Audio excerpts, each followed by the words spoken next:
Las personas de fe no se mueren, se van con el Señor, solamente cambian de lugar y sin arruga, que es lo mejor del caso. Así que, dice un hermano, porque es muy interesante.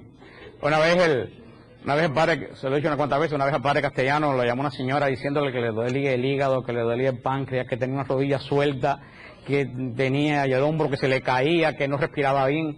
Y el padre Castellano le dijo: mano, ¿usted quiere que se le quite todo y no sienta nada? Dice la señora: sí, padre. Dice: vamos a orar. Señor, te presento esta hermana, te pido que la tomes y la lleves al cielo cuanto antes. Y dice la señora: pero padre, dice, es que es la única forma que te vas a quedar sana para el resto de tu vida. No hay otra. Hoy la iglesia, nosotros siempre leemos los martes la fiesta del día, que honra la iglesia. Este día la iglesia honra a San José Obrero. San José en su faceta de trabajador, patrono de los trabajadores. Oh, qué gran santo San José, exclamaba San Francisco de Sales, y llevaba siempre en su libro de oraciones la estampa del santo patriarca para acordarse de él y pedirle que le ayudara. El Papa Juan XXIII afirmaba: me agrada pensar que San José no fue un alto empleado y quizás ni siquiera alcalde ni monseñor, sino que un sencillo obrero que se ganaba el pan y el de la Sagrada Familia. Y así, siendo un humilde trabajador, fue escogido por Dios para encargarlo de proteger a su más gran tesoro, el Salvador del mundo, y a la Madre del Redentor, lo cual demuestra el gran aprecio que nuestro Señor siente por los humildes trabajos de cada día, cuando se hacen a conciencia y por amor de Dios. Santa Teresa de Ávila, gran devota de San José, repetía: quisiera contar a todos los grandes y continuos favores que se me ha concedido según San José. Solo pido que la gente haga la experiencia de encomendarse a este amable santo y verán cuánto se gana con tener esa devoción. Quienes desean aprender a rezar más y mejor, encomiéndense a él, que cada día hablaba con Jesús y María, y apreciarán el arte de rezar bien. San José, aparte de ser patrón de los trabajadores, lo es también de la Iglesia Universal. Esta fiesta de San José Obrero fue instituida por su Santidad Pío XII y también lo nombra confesor. Su Santidad Juan Pablo II decía que había sido el gran santo olvidado. Gracias a Pío XII y a Juan Pablo II se ha vuelto a tener la devoción por este gran santo de la Iglesia Católica. Hoy también la Iglesia celebra el día en honor al profeta Jeremías, profeta del año 566 antes de nuestra era, el gran profeta que hemos estudiado y que habló tan profundo al corazón del hombre. Pero es una fiesta muy hermosa la de San José. San José, que la gente dice que la Biblia dice poco de él, pero dice muchísimo. Porque lo que dice la Biblia de San José es que fue un hombre justo a los ojos de Dios. Y para nosotros eso no quiere decir nada, pero dice la Biblia que nadie es justo. Sin embargo, dice que San José es justo.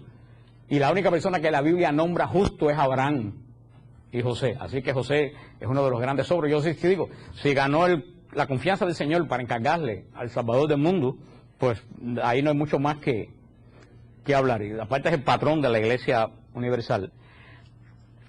Pues como hemos estado viendo, toda esta semana estamos estudiando el credo de Nicea, que es la profesión de fe de la Iglesia por los últimos 1700 años. Credo de Nicea, que es el credo que decimos en la misa los domingos, proclamamos, porque el credo no se reza, el credo es una proclamación, es el resumen de nuestra fe.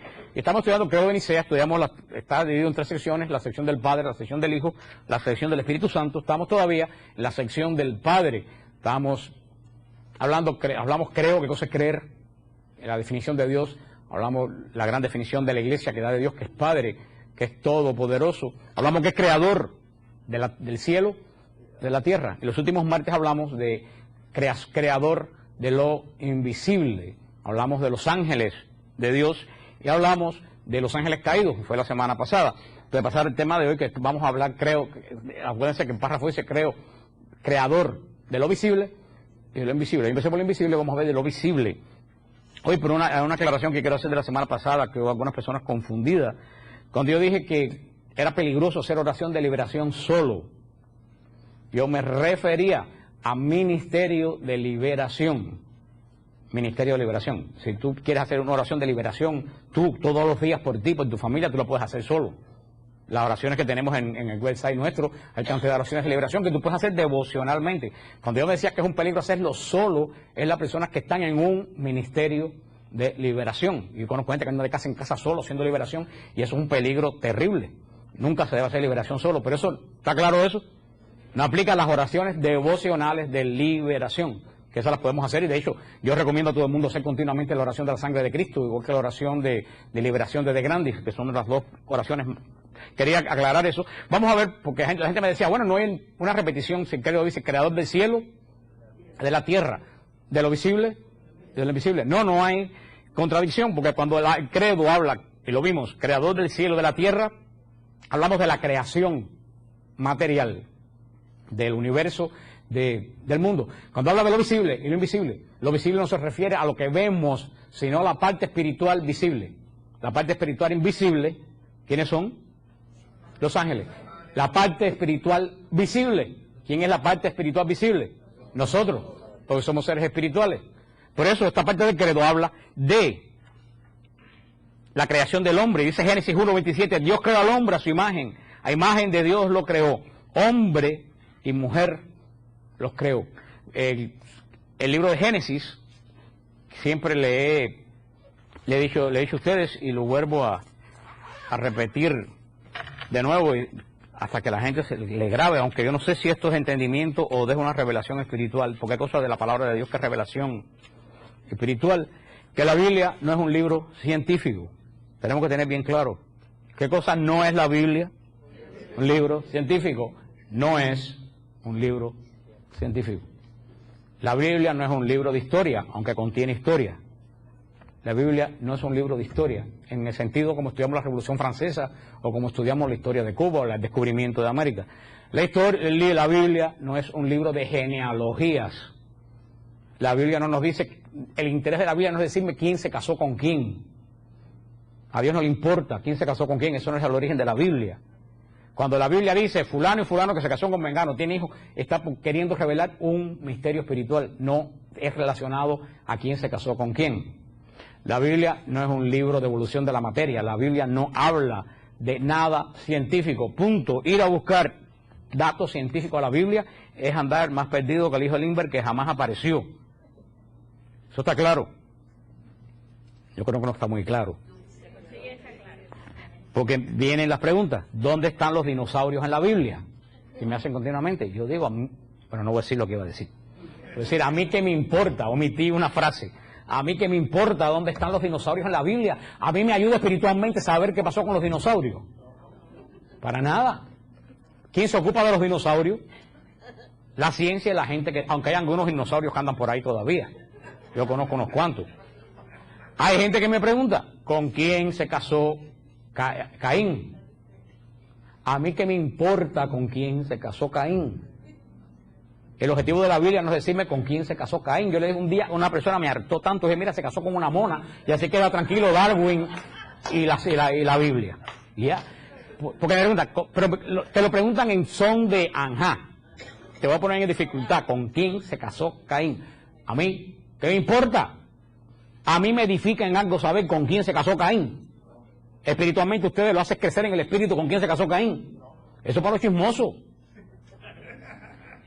La historia de Caín es una profunda historia que puede ser que haya en la casa de ustedes, cada uno, muchos de la familia nuestra, una historia de Caín. Es lo que le quiero decir, que la Biblia no está relacionada a ciencia. La Biblia es una revelación, es una interpretación espiritual de la historia. El que viene en la Biblia buscando historia, buscando ciencia, está equivocado. Así lo deja bien claro la carta del Santo Padre Juan Pablo II, en cual la gente lo quiso mucho, pero nadie le hizo caso. La carta, la encíclica Fides et Ratio, fe y razón, donde el Santo Padre dice que la fe y la razón no están opuestas, sino que miran la misma cosa desde dos puntos de ángulo totalmente diferentes. La fe desde el punto de vista espiritual, la razón desde el punto de vista físico. Son dos puntos de vista de una misma cosa. Es como si alguien que mire ese Cristo del fondo y yo lo miro de aquí. Si yo le pregunto a la persona del fondo, ¿de qué tamaño ves a Cristo? Me va a decir así, el que está en el fondo. Y si me preguntan a mí, ¿de qué tamaño ves a Cristo? Te digo así. ¿Estamos equivocados los dos? No. ¿Es que estamos viendo la misma cosa? Desde dos puntos. Eso pasa con la Biblia. La ciencia busca la interpretación física. La Biblia da la interpretación espiritual. ¿Se recuerdan del profeta Ezequiel cuando hablamos del Apocalipsis? ¿Se acuerdan el mar de plata que ve el profeta Ezequiel cuando tiene la visión de Dios? donde el profeta Ezequiel ve el mar de plata, arriba. ¿Se recuerdan? Que ve el mar de plata. Cuando Juan en Apocalipsis sube a la presencia de Dios, ¿dónde ve el mar, el mismo mar de plata? ¿Dónde lo ve? Abajo. Fíjate, el mismo mar de plata. Ezequiel lo ve, ¿dónde? ¿Y Juan? ¿Qué es lo que quiere decir? Que Ezequiel estaba viendo la gloria de Dios desde la tierra. ¿Y Juan? Desde el trono de Dios. La Biblia no la puedes ver como Ezequiel. La Biblia no la puedes ver desde la tierra. La Biblia tiene que verla como Juan. Desde arriba, desde el trono de Dios. Entonces tú te vas a encontrar el sentido profundo del Génesis. Que si fue un hombre o que si fue una mujer, Eva, si existió, a mí qué me importa. Ese no es lo que la Biblia me quiere decir. Vaya, si sí existió. Muchos científicos, la teoría de la evolución está totalmente descalificada en estos momentos. Muchos científicos están hablando de una Eva africana, diciendo que hay un tronco común. Pero bueno, tampoco, es que a mí no me hace falta compaginar eso con la Biblia. Porque Eva y Adán pueden haber existido, pueden no haber existido. ¿La Biblia dice mentira? No. ¿Es simbólica la Biblia? No es simbólica. ¿Nos da ejemplo? No nos da ejemplo. ¿Qué es la Biblia? Una visión espiritual. Una verdad espiritual revelada. No es ejemplo, ni son símbolos. Es una visión espiritual de la historia de la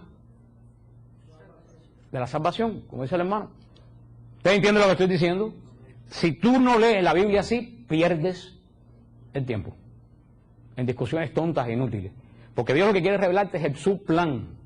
Y el Génesis, Bereshit, en hebreo, que quiere decir comienzo, porque así comienza en el Génesis, en el comienzo. El Génesis, y la gente dice, hay dos estudios de la creación. Y efectivamente, hay un relato de la creación, que le dicen el Yavista, en el capítulo 1, y hay otro relato de el elohinista, que es el capítulo 1, y está el relato de la creación yavista, que es el capítulo 3. Él dice, pero hay dos relatos de la creación. Sí, lo voy a explicar. El primer relato es el relato de cómo Dios pone orden en un caos. Porque eso es lo primero que hace Dios cuando Dios entra, tanto en la creación como en la vida del hombre. Cuando Dios entra en la creación, en la vida del hombre, lo primero que hace es poner orden. Por eso donde no hay orden, no está Dios. Y lo dice bien claro la Biblia, Dios es Dios de orden. Eso es lo que dice, lo primero que hace Dios es poner orden, y después que lo primero que hace es separar la luz de las tinieblas. Eso es lo que hace Dios en el espíritu del hombre. Lo primero que Dios se separa en uno es la luz de las tinieblas. Y así va este relato que ya lo vimos, este relato que va, es una relación de la creación del universo de forma espiritual. Y así va creando, vemos que va creando de la nada, va creando los animales del océano, los animales de la tierra, hasta que llega el sexto día. ¿Cuál es el sexto día? Es el último día de la creación de Dios. ¿Qué es lo que dice en el sexto día? Y dijo Dios, hagamos al ser humano a nuestra imagen, como semejanza nuestra, y manden los peces del mar, y en las aves del cielo, y en las bestias, y en todas las alimañas terrestres, y en todos los reptiles que reptan por la tierra. Creó pues Dios al ser humano, a imagen suya. A imagen de Dios los creó, macho y hembra los creó. Y los bendijo Dios con estas palabras, sean fecundos y multiplíquense, y llenen la tierra y sométanla. Manden en los peces del mar y en las aves del cielo y en todo animal que repta sobre la tierra. Dijo Dios, vean que les he dado a ustedes toda la hierba de semilla que existe sobre la faz de la tierra, así como todo árbol que lleva fruto de semilla, les servirá de alimento.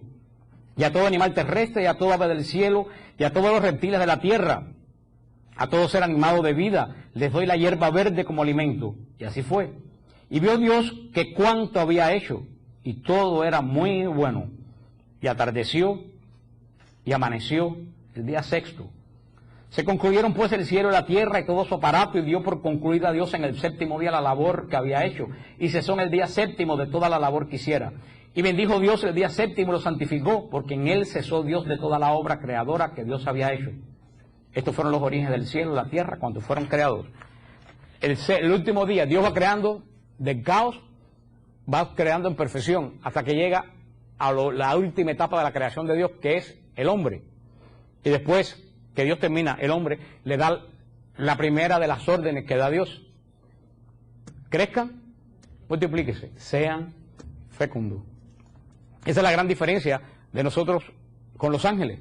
El Señor no le dijo a los ángeles, reproduzcanse y sean fecundos. Los ángeles, como le expliqué la semana pasada, fueron creados de una sola vez, no se reproducen. A nosotros nos da la orden de reproducirnos. ¿Por qué los ángeles no tuvieron la orden de reproducirse y nosotros sí tenemos la orden de reproducirnos? Porque nosotros somos imagen y semejanza de Dios, y Dios es creación continua, cosa que los ángeles no son. Los ángeles, que son servidores, no son imagen de Dios. Por eso el objetivo principal del hombre es la creación. Y después, cuando vayamos viendo esto, que vamos a llevar 2 o 3 martes, cuando vayamos viendo esto vamos a ver que San Pablo, ya muy adelantado en Efesios, dice que la unión del hombre y la mujer es semejante a la unión de Cristo con la iglesia.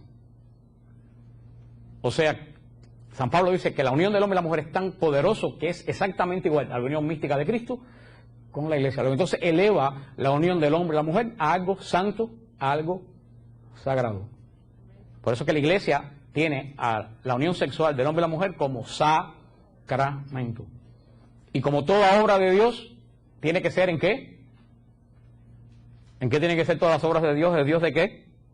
De orden. Por eso el matrimonio tiene que ser en el orden de Dios, con la mandato de crecer multiplicado. Por eso toda atentación o toda intención de evitar el crecer y multiplicado estamos atentando a la orden de Dios.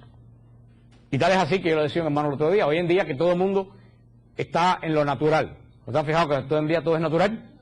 La comida tiene que ser natural, tenemos que ver el Discovery y los cocodrilos porque aprendemos cantidad de los cocodrilos, hay que proteger los cocodrilos para que no se pongan nerviosos, y las ranas para que no les corten las patas, porque todas esas cosas naturales. Digo, pero no se han fijado en una cosa, que se lo digo y se lo recalco. Cuando un perro se junta con una perra, ¿cómo se llama cuando el perro se junta con la perra? La perra está ¿en qué? En celo. ¿Qué es lo que quiere decir estar en celo? Una perra en celo, ¿qué es lo que quiere decir? Que está en posibilidad de concebir.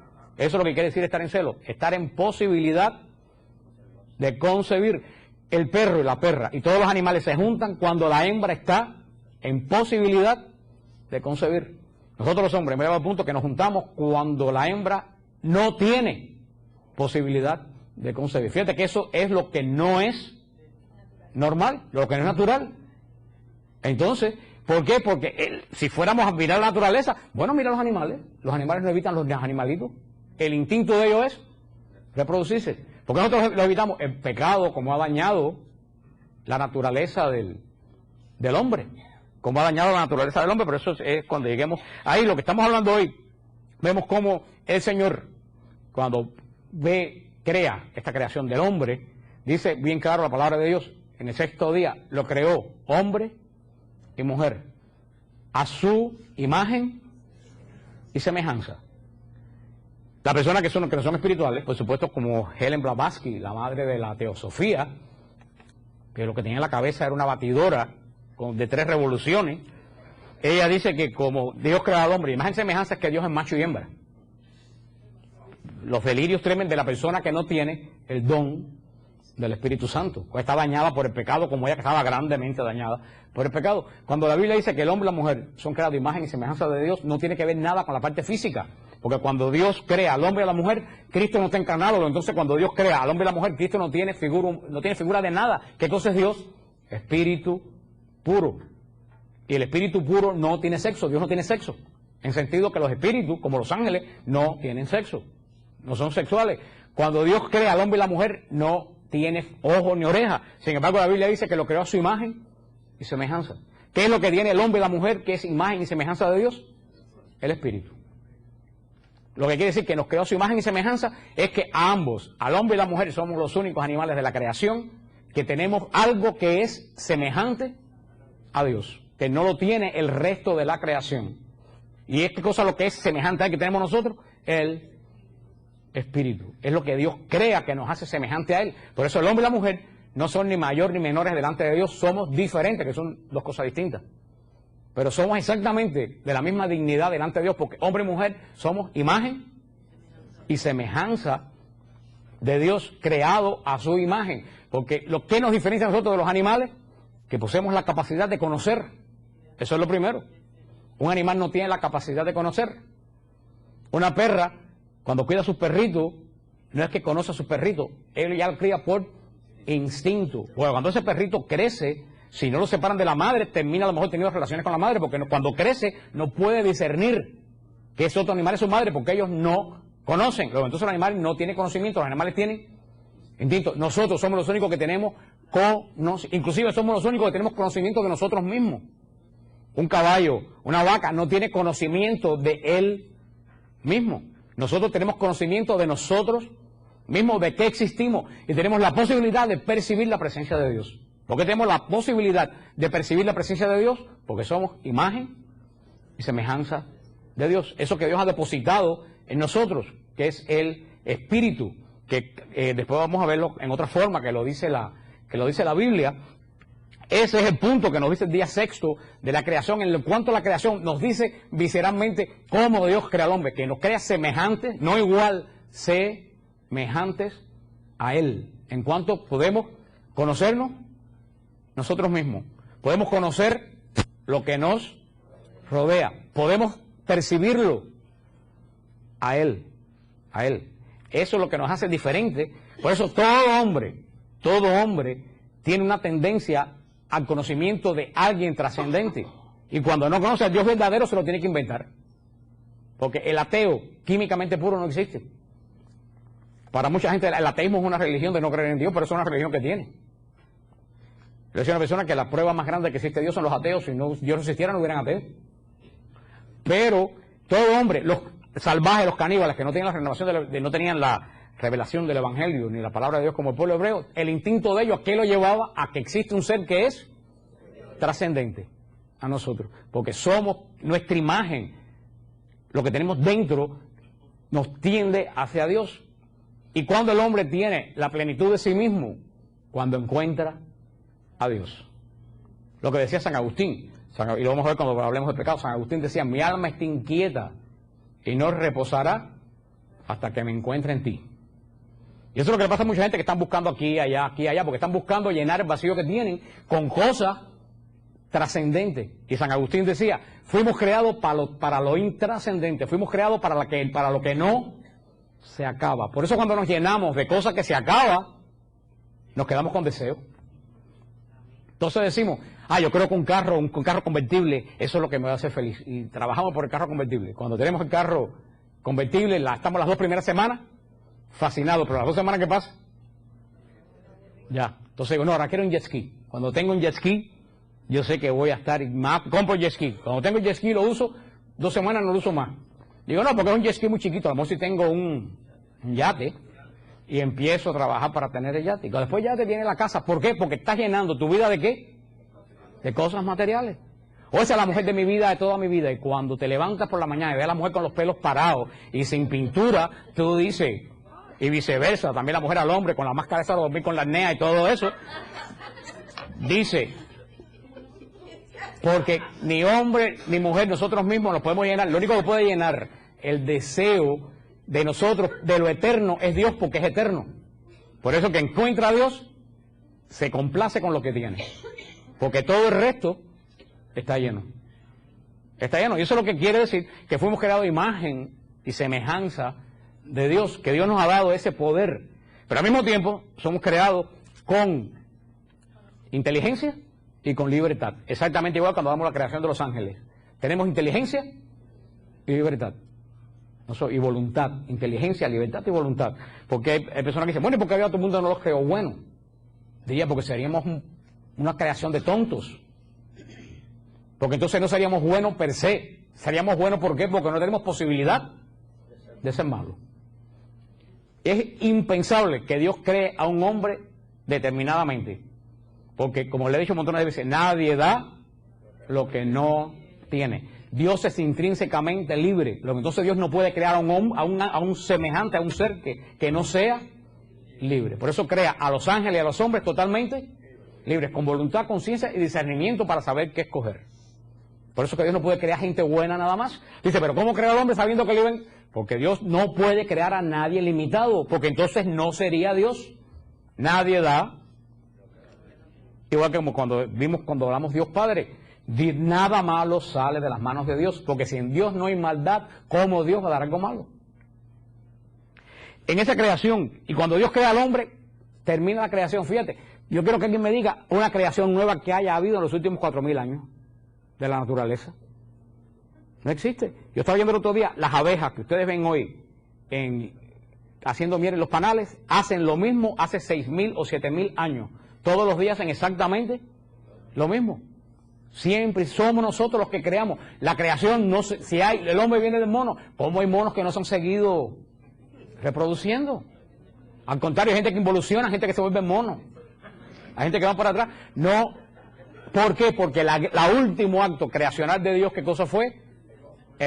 Lo más cercano a Él, que es Él, su imagen y semejanza. Hombre y mujer los creó. Y los santificó y los bendijo. Fíjate, cuando Dios crea al hombre, no solo lo crea, lo santifica y lo bendice. ¿Qué cosa quiere decir que lo santifica? Le da la gracia santificante. ¿Qué cosa es la gracia? La amistad profunda de Dios hacia nosotros. Dios crea al hombre y lo hace, ¿qué cosa? Su amigo. Su amigo. Dice que después que Dios termina la creación del hombre, le dice, todo lo que está creado, somételo. ¿Qué es lo que quiere decir? Le entrega la creación al hombre. El hombre es responsable de la creación. Y dice después la Biblia que Dios entra a descansar. Volvemos a hablar, estamos mirando esto, ¿de qué forma? Espiritualmente. ¿Dios se cansa? No, es imposible que Dios descanse. ¿Qué es lo que quiere decir eso? El descanso de Dios quiere decir la profundidad del misterio de Dios. Dios terminó su relación con la creación y se retiró ¿a dónde? A la profundidad del misterio donde Él habita. Ese es el descanso de Dios. Ya Dios no crea. Dios creó, vio, lo dice bien claro, vio que era muy bueno. ¿Y qué hace Dios? Dios entra al lugar santísimo donde Él mora, en el profundo descanso de Dios, cuando vio que su creación era muy buena. Por eso el séptimo día era el día del descanso. Cuando el judío descansaba, ¿qué es lo que recordaba? Que Dios entró profundamente en un descanso que no es falta de trabajo. El descanso de Dios es adoración. Es el descanso de Dios. Claro, el pecado como siempre permitió Israel. Entonces el sábado, en vez de ser un día de descanso, se ha convertido en un día de tortura. Y los que vayan a Israel lo verán. Y los que fueron, los que han ido los otros viajes lo verán. Que el sábado judío no puede ni siquiera apretar el botón del ascensor. Si tú te montas en un ascensor el día del Shabbat, el ascensor va parando piso por piso. Aunque no haya nadie. Abre, se queda como 10 o 12 segundos abierto y cierra. Piso por piso, porque el judío no puede apretar el botón, porque eso es trabajo. ¿Dios quería eso? No, para nada. ¿Qué pervirtió la hora de Dios? Nuestro pecado. El día del sábado era para recordarnos que Dios es el día de adoración, entrar nosotros en la profundidad de la creación de Dios. Eso es lo que quería decir el séptimo día, Shabbat. De hecho, la palabra sábado no es un día de la semana. Shabbat en hebreo quiere decir descanso. Y cuando una fiesta judía cae cualquier día de la semana, la Pascua, si cae un lunes, ese lunes para ellos no es lunes, ese día es Shabbat. Y si el día de la expiación cae un martes, ese martes no es martes, ese día es sábado, es Shabbat. Es del descanso profundo de Dios, que no es ausencia de trabajo, porque dentro de Dios no hay trabajo. ¿Qué es lo que hay dentro de Dios? Adoración. Ese día, por eso el día que nosotros nos muramos vamos a entrar al descanso de Dios. ¿Por qué? Porque vamos a dejar de trabajar, no, porque vamos a entrar en la profundidad del misterio de la adoración de Dios, lo que no tenemos ni idea de cómo podemos pensar, porque hemos olvidado que Dios es misterio. Dios vive en un lugar profundamente misterioso porque es profundamente santo. Pero eso Dios le dice a Moisés, tú no puedes ver porque vas a morir.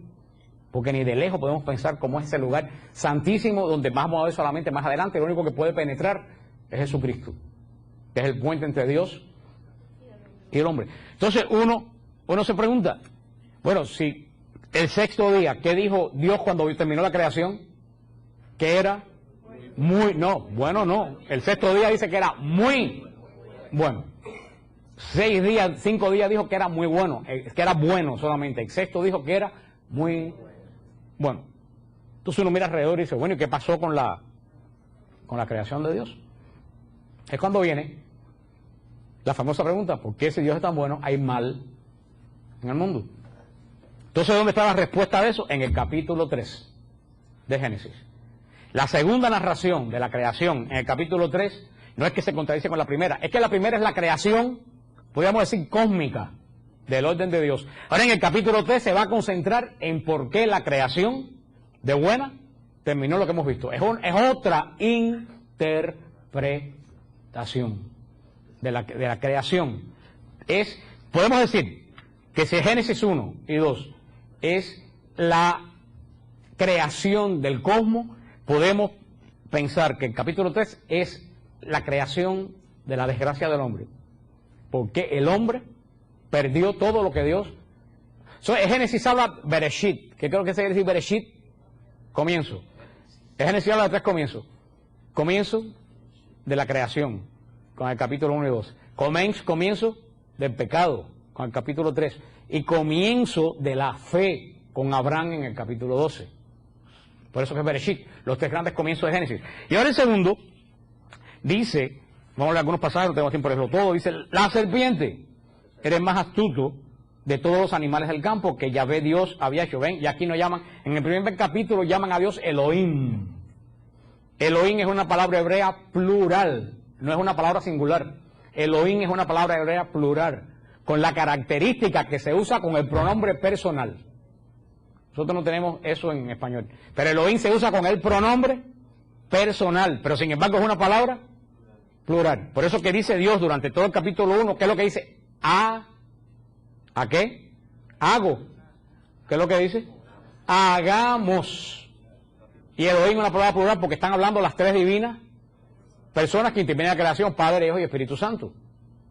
Es cuando dice hagamos al hombre a nuestra imagen y semejanza. Padre, Hijo y Espíritu Santo, que en ese momento la segunda persona, el verbo era espiritual. Porque hasta que no se encarna en el vientre de María, Jesús no entra a ser igual que nosotros. La serpiente, eres más astuto de los animales del campo que Yahvé Dios había hecho. Y dijo la mujer, ¿cómo es que Dios le ha dicho no coman de ninguno de los árboles del jardín? Respondió la mujer a la serpiente, podemos comer del fruto de los árboles del jardín. Mas del fruto del árbol que está en el medio del jardín, ha dicho Dios, no coman de él ni lo toquen, o entrará la muerte. Replicó la serpiente a la mujer, de ninguna manera morirán. Es que Dios sabe muy bien que el día en que comieran de él, se les abrirán los ojos y serán como dioses, conocedores del bien y del mal. Y como vio la mujer que el árbol era bueno para comer, y apetecible a la vista, y excelente para lograr sabiduría, tomó de su fruto y comió, y dio también a su marido, que también comió. Entonces se lo abrieron entre ambos los ojos, y se dieron cuenta que estaban desnudos, y cosieron hojas de higuera, y se hicieron unos ceñidores. Oyeron luego el ruido de los pasos de Yahvé Dios, que se paseaba por el jardín a la hora de la brisa, y el hombre y la mujer se ocultaron a la vista de Yahvé Dios por entre los árboles del jardín. Yahvé Dios llamó al hombre y le dijo, ¿dónde estás? Este contestó, te he oído andar por el jardín y he tenido miedo, porque estoy desnudo. Dios replicó, ¿quién te ha hecho ver que estás desnudo? ¿Has comido acaso del árbol de que te prohibí comer? Dijo el hombre, la mujer que me diste por compañera me dio del árbol y comí. Dijo Dios, pues Yahvé a la mujer, ¿por qué has hecho esto? Contestó la mujer, la serpiente me sedujo y comí. Que el Señor añada bendición a su santa palabra. Y créame que esto no existe, porque cada uno de nosotros tiene un Génesis en su vida. O a lo mejor te lo tienes andando tú todavía, o lo vas a tener.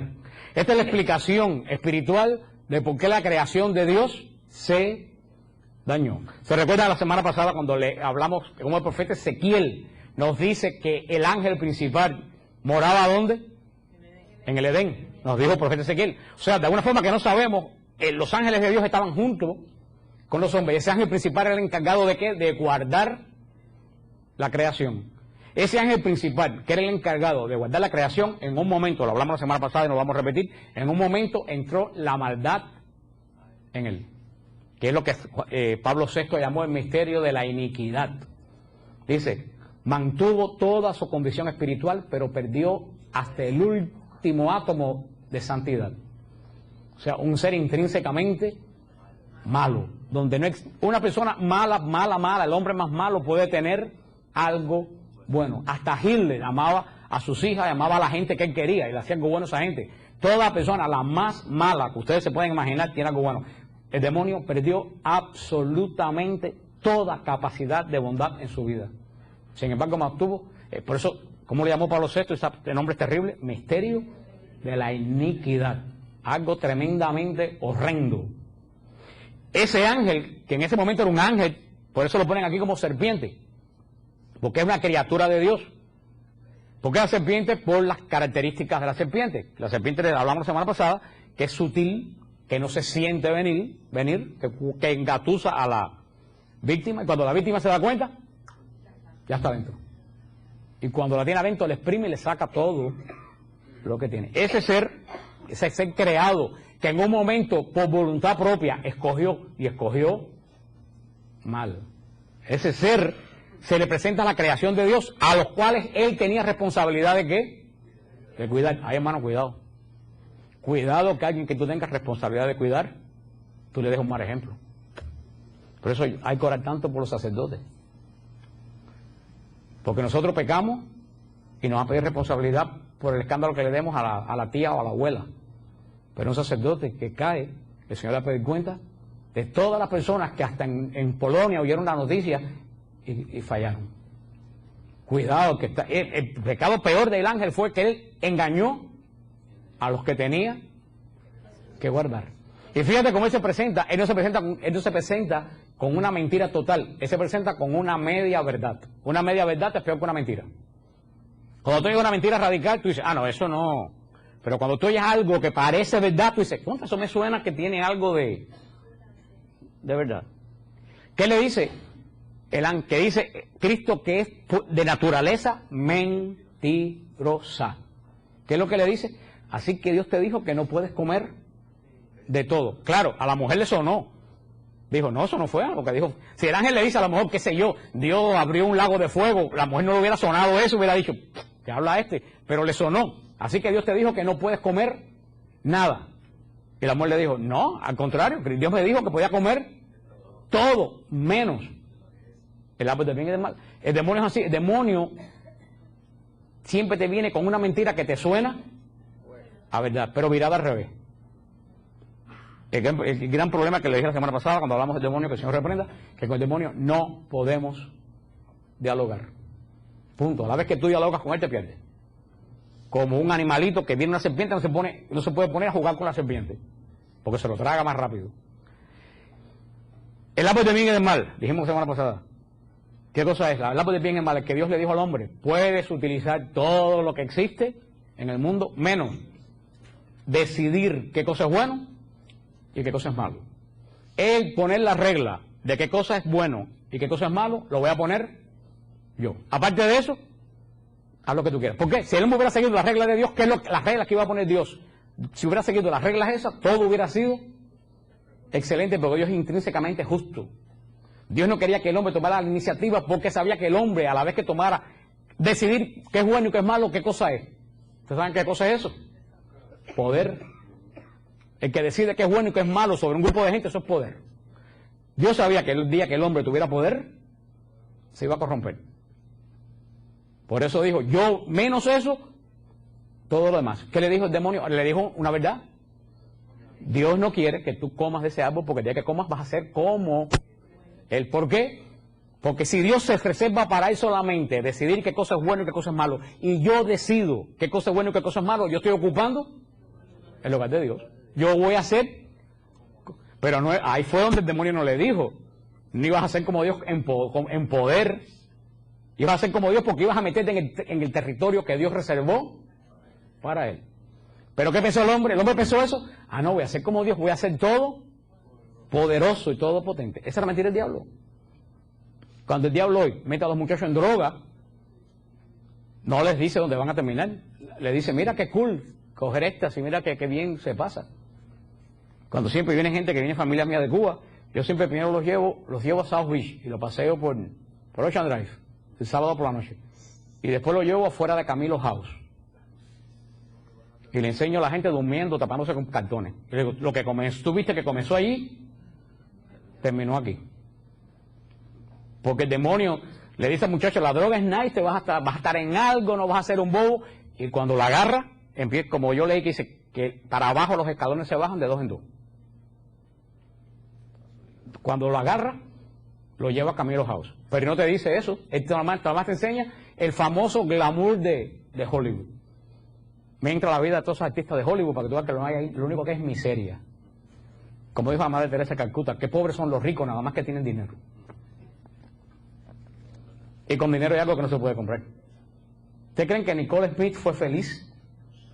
Tenía belleza, tenía fama, tenía dinero. 38 años muerta, el hijo 19 años muerto. Una historia. La mujer más rica del mundo, Christine Onassis. ¿Ustedes creen que fue feliz? Lean, una vida totalmente desgraciada. Métete detrás de ese glamour de Hollywood, para que tú veas que lo único que hay es miseria humana.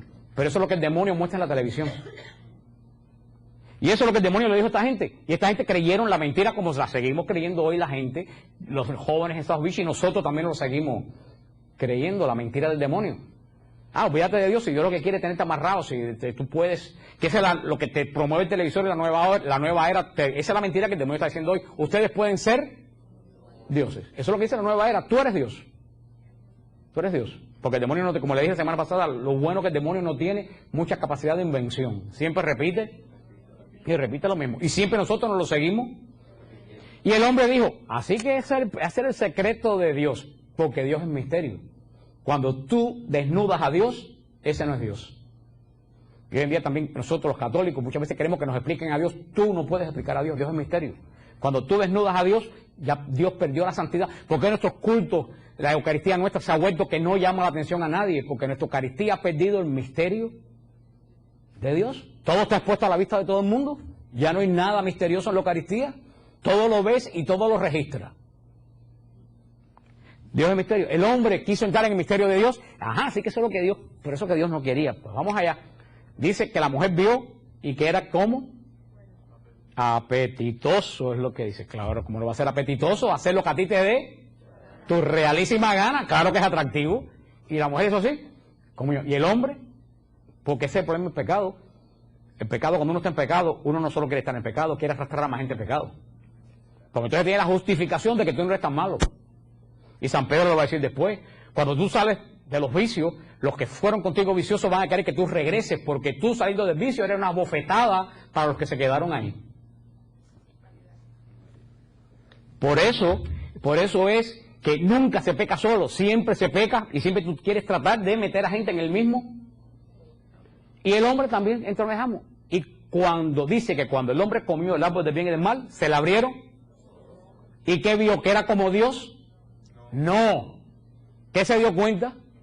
Que estaba desnudo. Nada que ver con sexo, en absoluto.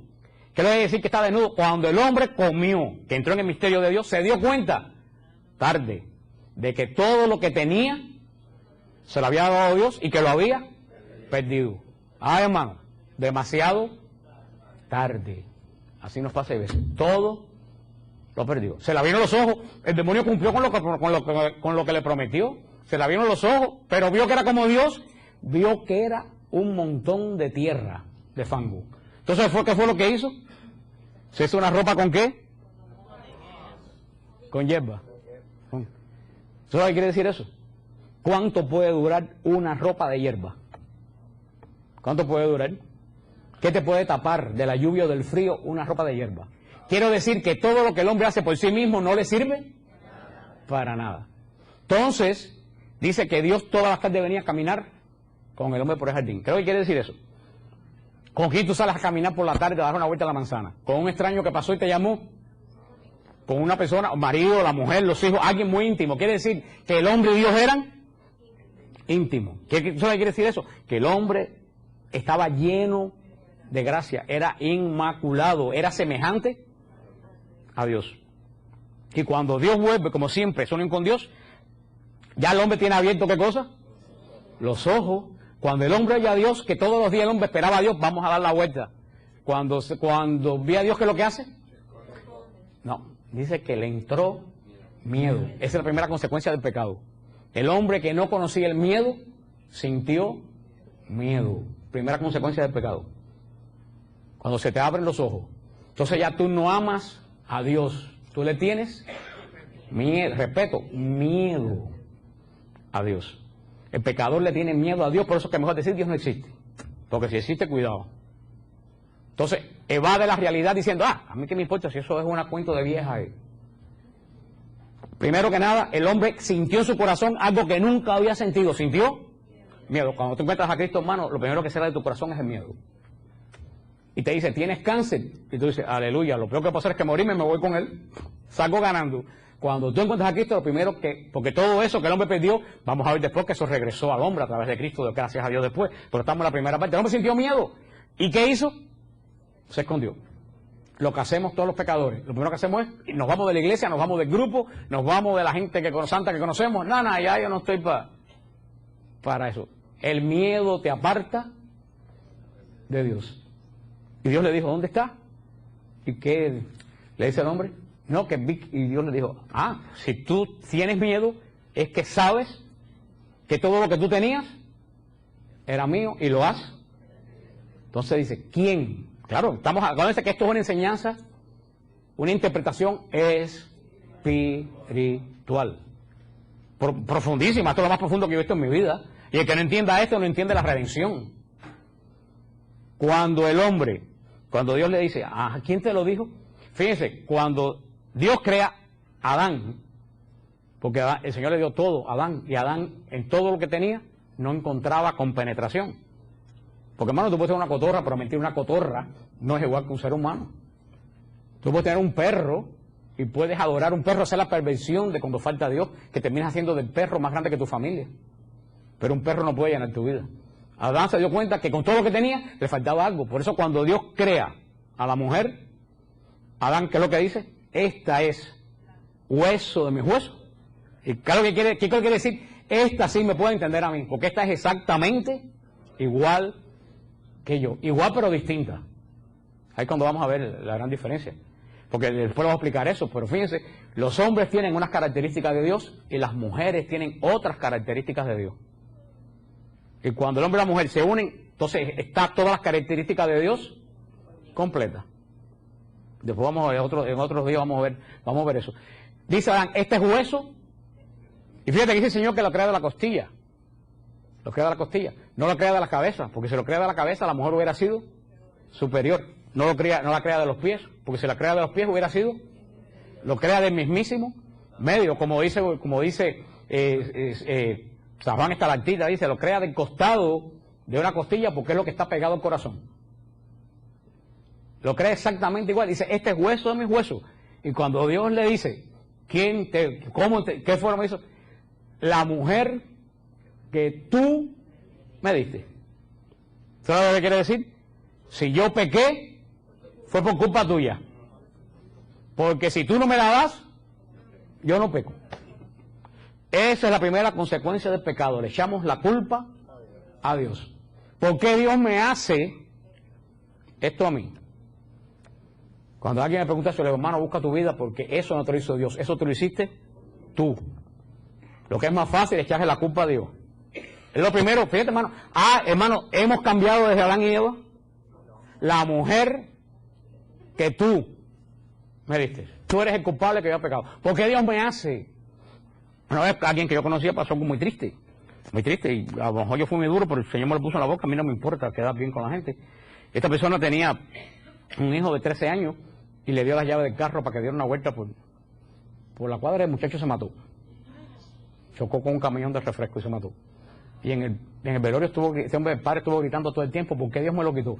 Y ya le dije, perdóname, yo di un puñetazo arriba y le dije, perdóname, tú lo mataste, no lo mató Dios. Porque si tú con 13 años no le das las llaves, el muchacho no se mata. ¿Qué culpa tiene Dios de tu irresponsabilidad? Me dijeron, hablaste duro, digo, pero lo callé.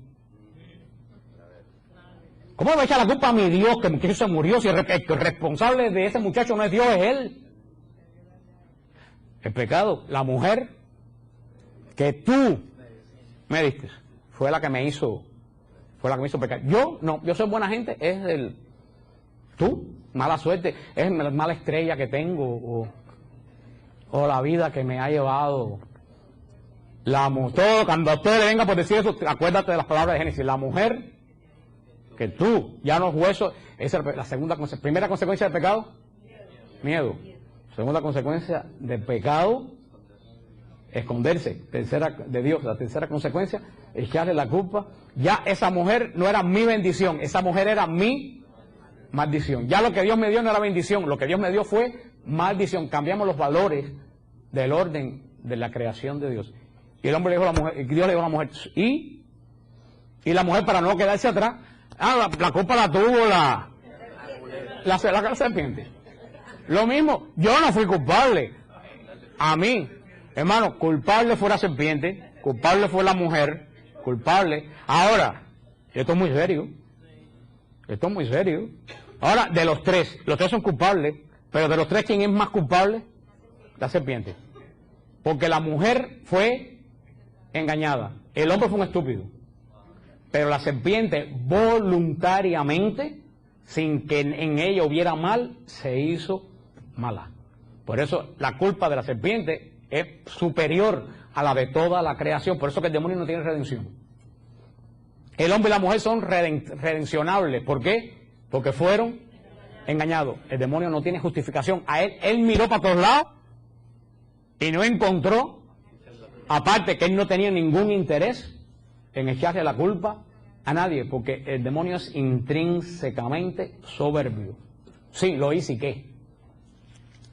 Entonces, ya con esto terminamos. Dios les dijo, ¿qué fue lo primero que Dios le dio al hombre? Bendición. Por eso Dios le dijo a la serpiente, para haberte hecho esto, maldita seas entre todas las bestias y entre todos los animales del campo. Sobre tu vientre caminarás y polvos comerás todos los días de tu vida. ¿Qué es lo que quiere decir? Como decía Ezequiel, el ángel que estaba más cerca de Dios, que decía, voy a poner mi trono al lado de Dios. ¿Dónde terminó? En lo más bajo, el polvo, de ahí no hay. Dice, ya tú no vas a estar en las esferas celestes, tú el demonio te vas a arrastrar en lo peor de la creación.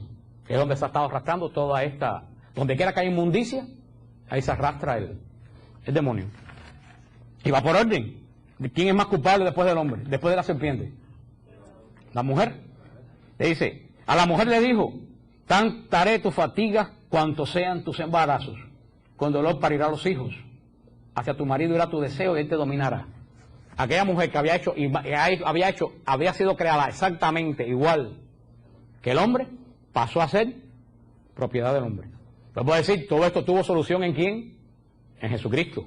Pero por eso que la mujer hebrea camina detrás y la mujer musulmana, ¿tú sabes por qué? Porque no han sido redimidos.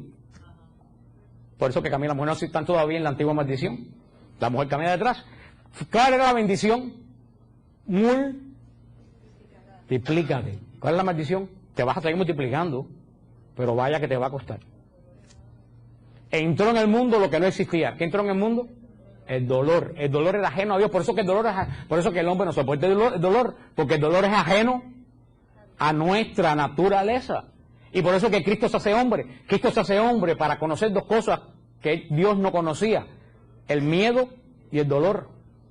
Porque vamos a ver después cómo a partir de ese momento el hombre se convirtió en una criatura extraña a Dios. Hasta ese momento, anterior a este momento, cuando Dios miraba al hombre, ¿qué veía? Su imagen. A partir de este momento, el hombre se convirtió en alguien totalmente extraño. Dios conoce el dolor, Dios conoce el miedo, Dios no entendía ya a esa criatura. Era totalmente, es como cuando tú dices, ¿a quién habrá salido este muchacho? Eso es lo que Dios diría, ¿a quién se volvió aquella creación? Y le dijo al hombre, ¿qué le dijo al hombre? Domina toda la creación. ¿Y qué le dice ahora? Por haber escuchado la voz de tu mujer comido del árbol, que tal vez maldito sea el suelo por tu causa. Con fatiga sacarás de él tu alimento. El trabajo no es el castigo de Dios. El castigo de Dios es el poco deseo que nosotros tenemos para trabajar. Eso es lo que es castigo de Dios. El castigo no es trabajo de Dios, porque Dios nos mandó a crear, a trabajar la creación. Pero fíjate cómo fue por orden. Créanse, multiplíquense, lo van a seguir, pero te va a costar dolores. Tú ibas a dominar la creación en bendición, dominar la creación te va a costar dolores y fatiga. Y terminando, claro, si esto se hubiera quedado aquí, esto hubiera sido la gran desgracia. El mundo se hubiera acabado hace siglos. Dios da la protoprofecía. Protoprofecía, ¿qué quiere decir la protoprofecía? La primera profecía. ¿Cuál es la primera profecía? Génesis 3:15. Le dice a la mujer, enemistad pondré entre ti, a la serpiente, entre ti y la mujer, entre tu linaje y su linaje. Él te pisará la cabeza, mientras tú acecharás su calcañal. Esa es la gran profecía, la primera profecía. Esta es la profecía de redención. ¿Qué le dijo Dios al demonio? ¿Tú te vas a quedar triunfante toda la vida? No. ¿Qué es lo que le dijo? Si por una mujer entró el pecado, va a venir una mujer que te va a pisar la cabeza. A la serpiente, ustedes han visto cuando alguien quiere inmovilizar a una serpiente, ¿qué es lo que se le hace? Se la agarra por aquí. A la vez que tú no haces, todo el poder de la serpiente está en la cabeza. A la vez que tú le agarras la cabeza, la serpiente se queda sin poder. ¿Qué es lo que le dijo el Señor?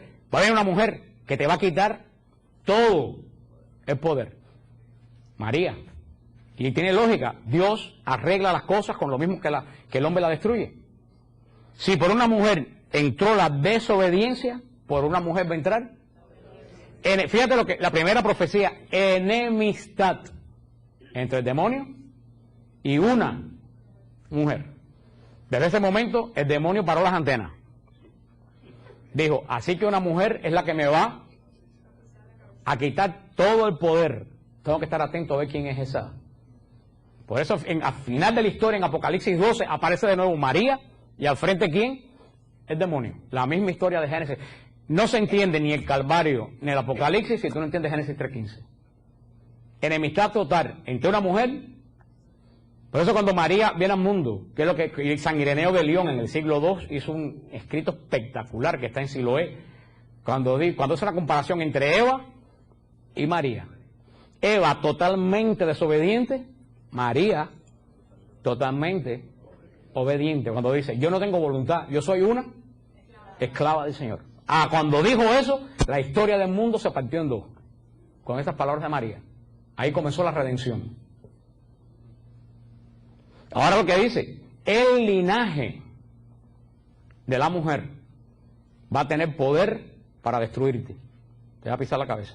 Tú le vas a querer morder el calcañar. ¿Qué es lo más cercano que tiene el hombre de una serpiente? La rodilla. El calcañar es lo más cercano. ¿Qué es lo que quiere decir eso? Todos tenemos un talón. Todos tenemos un área de nuestra vida que está bien cerca del demonio. Cuidado que eso no te va a tratar de morder. Busca cuál es y mira, quítalo. Porque el demonio va a estar continuamente buscando el área tuya, la hablamos la semana pasada, más débil. Pero fíjate lo que dice, él te pisará la cabeza. Ese él no se refiere a una persona. El linaje.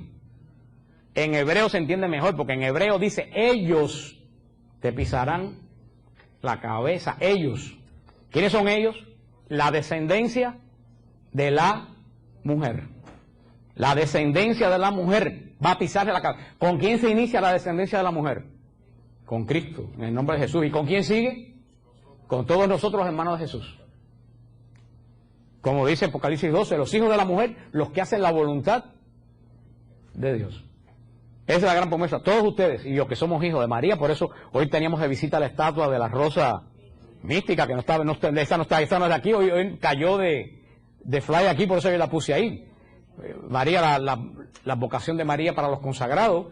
Esa mujer, los hijos de esa mujer son los que tienen poder para pisarle la cabeza. Ellos te pisarán la cabeza, linaje. Pero eso la pregunta es, ¿eres tú linaje de la mujer? Ahí es la cosa. Si tú no eres linaje de la mujer, tú no tienes poder. Tú lo podrás espantar, pero no lo puedes vencer. Por eso los protestantes los espantan y nunca lo vencen. Y siempre están echando demonios porque los echan y regresan. Porque ellos son hijos ellos son hijos de María. No son linaje.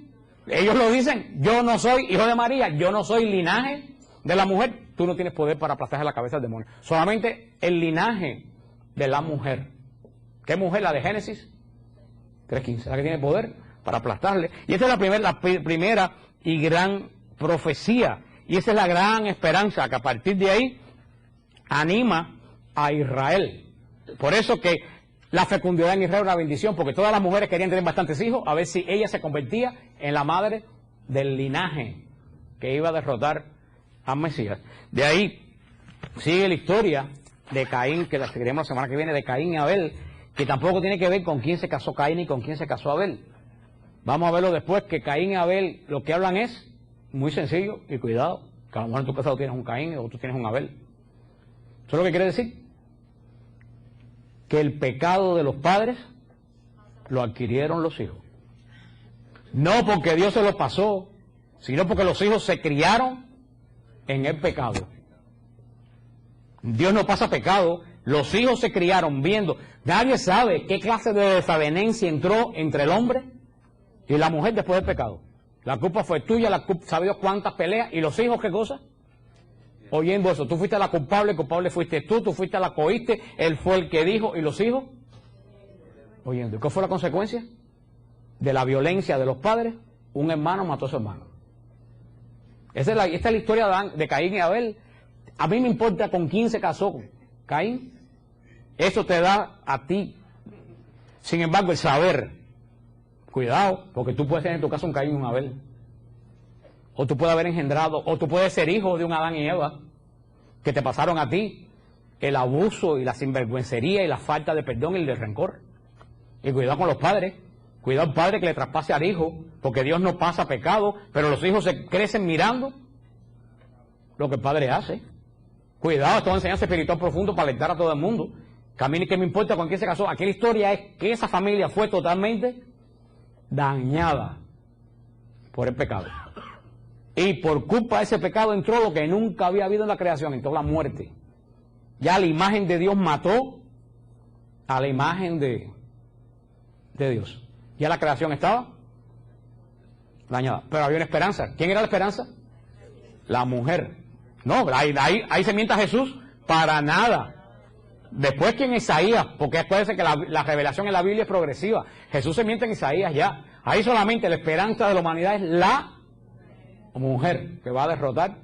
Y me van a decir a mí que esa mujer es una mujer como otra cualquiera, si era la única esperanza que tenía la humanidad. Porque si créeme, si no es María, no es Jesús. Olvídate, no hay ninguna. Tú quitas a María y Jesús se desaparece. Toda la redención se desaparece, porque la redención comenzó con el sí voluntario de María. Seguimos la semana que viene. Ahora, dígame, si ver el Génesis de esta forma no nos da a nosotros un conocimiento espiritual, que no mirando qué faltó, porque esto se contradice con quién se... Hermano, eso de con quién se casó, ¿dónde están los dinosaurios? Eso es de gente de mente espiritual infantil, que no ha penetrado el misterio de Dios. Así que mediten esta semana. La semana seguimos con esto de la creación del hombre, de lo visible, para después pasar ya a la...